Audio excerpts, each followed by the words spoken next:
Mia tucked the water-stained notebook into her backpack, the worn soles of her sneakers squelching against the still damp sidewalk. The rain had stopped an hour ago, but puddles dotted the street like scattered coins, mirroring the gray sky in shards of broken glass.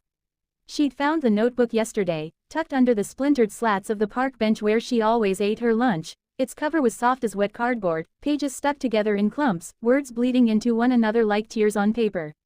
She'd spent last night prying the first few pages apart with a butter knife, careful not to tear the thin paper. The first line had made her pause, written in looping, slanted handwriting that looked like it had been in a hurry. Some stories don't want to be told. They just want to be found.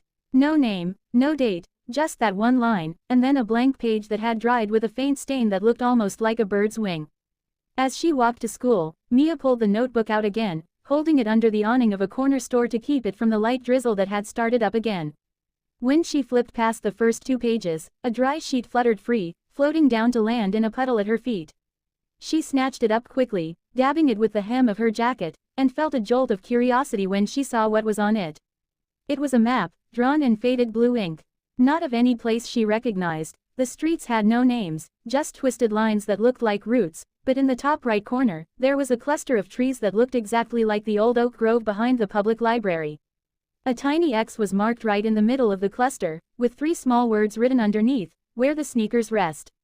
Mia's heart skipped. Her own sneakers, the same worn black ones she'd had for 2 years, with holes in the toes that she'd tried to patch with duct tape, felt heavy on her feet. She'd always loved that oak grove. It was the only place in town where you could stand and not hear the traffic, just the rustle of leaves and the chirp of sparrows. But she'd never seen anything there except fallen acorns and the occasional stray cat. Her sneakers hit a deeper puddle, and cold water seeped through the holes, soaking her socks. She didn't care. Something about that map, that X, those words, it all felt like a secret that had been waiting for her. She'd already been running late for first period, but suddenly, math class felt like the last thing that mattered. Mia made a sharp turn, heading away from the school and toward the library. The drizzle picked up, turning into a steady rain, but she pulled the notebook close to her chest and kept walking. The wet pages felt cool against her skin, and for the first time, she could smell something other than damp paper, a faint, sweet scent like old ink and rain-soaked earth, mixing with the familiar smell of her own worn sneakers. When she reached the oak grove, the rain had stopped again, leaving the air thick and fresh.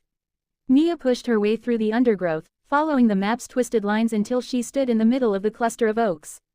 She looked around, nothing but trees, leaves, and a small, flat rock half buried in the dirt.